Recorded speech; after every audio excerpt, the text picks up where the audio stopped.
Hi, Rod Fleming, and I'm in the Philippines. Summer is over. It is now typhoon season. Apparently there's a ripper coming our way. There's a lot of rain, and it has cooled down a lot. I mean, it's like 6 or 7 degrees cooler now than it was a week ago, when it was regularly 41 to 42 and was really hard to bear. I mean, I'm Scottish. Anyway, today we're going to talk again about non-binaries and the kind of mess that they're trying to get us in. But before we do that, I want you to please like and share the video, if you please, and please go into one of the funding links that I will show you, and which are also in the text box below, and just donate a little bit. Not a lot. You don't need to give us a lot, but something, just click on our PayPal and send us a couple of bucks.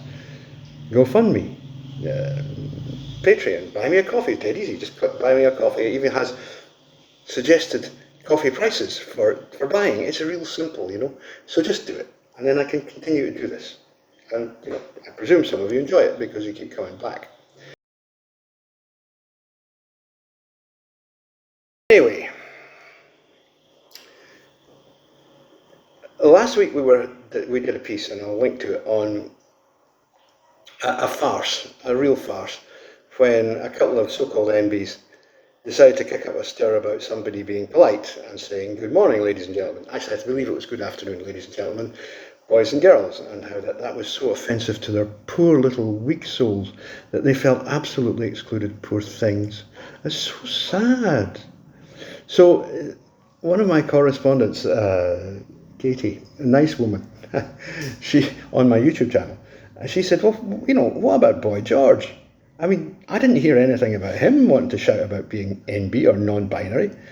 Yeah, exactly. So let's explain what's going on here. Boy George wasn't being political at all. I mean, Boy George was a lot of things. I had a great singing voice, and he wrote some not bad tunes, and he was an interesting performer. He was probably autogynephilic, although he might have been homosexual, we're not quite sure. But one thing he wasn't was political. I mean, yeah, he probably voted Labour, but he was not a political animal. It still isn't, as far as I know. And his expression of himself was not a deliberate attempt to upset other people. He was just saying, "Here I am. Accept me the way I am, and this is the way I dress." And he's absolutely right to do that. I mean, I was never a great fan of Boy George, but he absolutely had the right to do what he was doing. All he was saying was, "Look, don't give me in the neck because I dress like this. It's the way I am." That's perfectly fair. So, non-binaries. Now, non-binaries don't look anything special, you see. This is the point. They don't want gender to exist at all. The non-binary movement actually derives from feminism, from so-called second-wave feminism.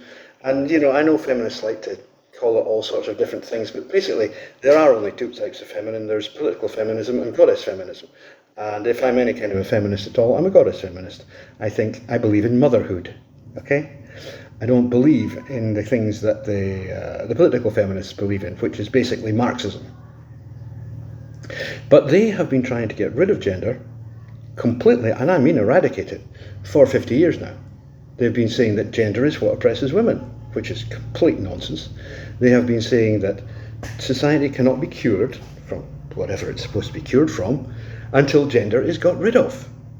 And so you now have a group of people who are trying to pretend that they don't have gender, and are therefore offended, allegedly, when people suggest that they do.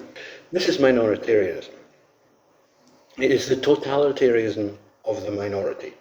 It is when a very small number of people, and we are talking about a very small number of people here, try to force the rest of the culture to behave in ways that they want because they want it, right? And it doesn't matter what you think, you have to do it. And you'll find there's a whole bunch of names that they like or would like to be called. Things like je and je and all this sort of nonsense. These are not real words, and nobody ever should feel coerced into using them. Now, cast your minds back, and the interview which brought Dr. Jordan Peterson to international fame, was one which was held with a couple of people, but particularly with Theron Mayer, a trans woman. There was a trans man academic there, not a very convincing one, but definitely plenty of testosterone in that one. He was aggressive. By the way, one of the problems that trans men have is that they're aggressive because they have testosterone, but they're not socialized as men. They do not realize that if men decide suddenly, well, I've really had enough of you, you little shit, their heads are coming off. Anyway, to go on from that, at one point during this particular television interview in which Jordan Peterson was arguing against a Canadian bill that would have mandated that persons were called by the gender, by the pronouns that they demanded, said he wasn't going to do that because that is mandating speech. That's forcing people to use certain words which they may not wish to use, which they may not see the point of, they may see no reason to use.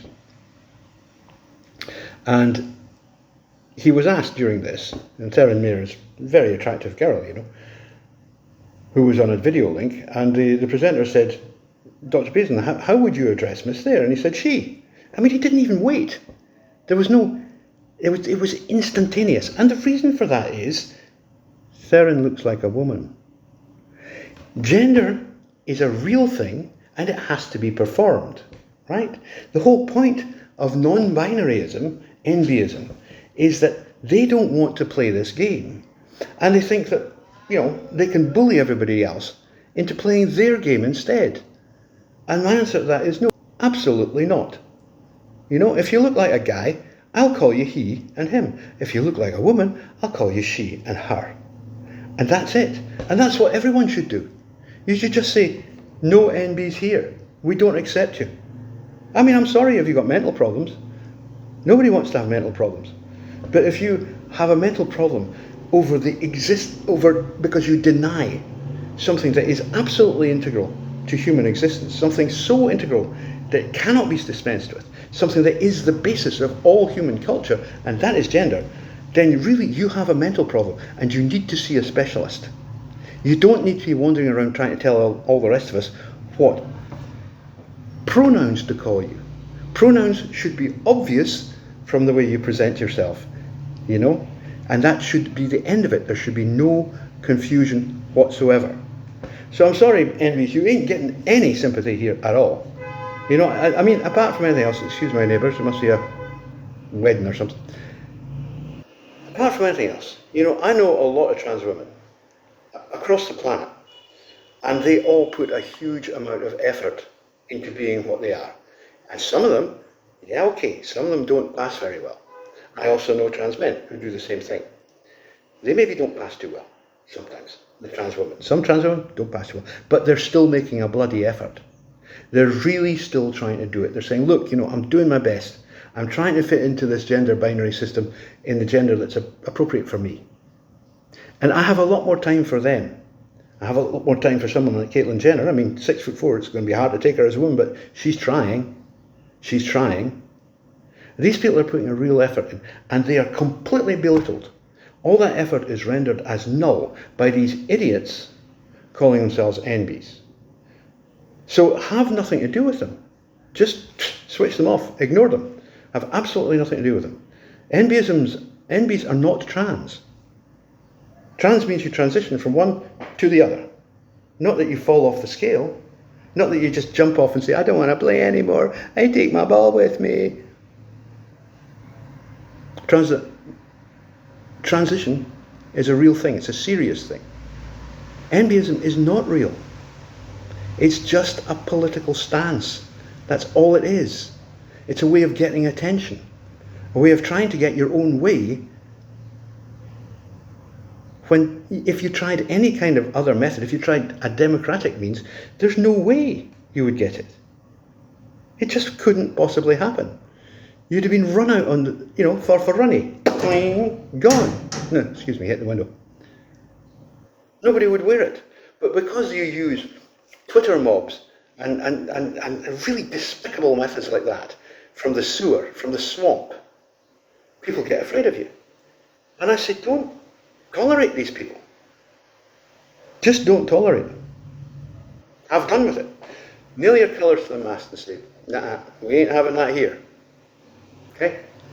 Thank you so much. Lovely to talk to you again. Bye bye. Take care.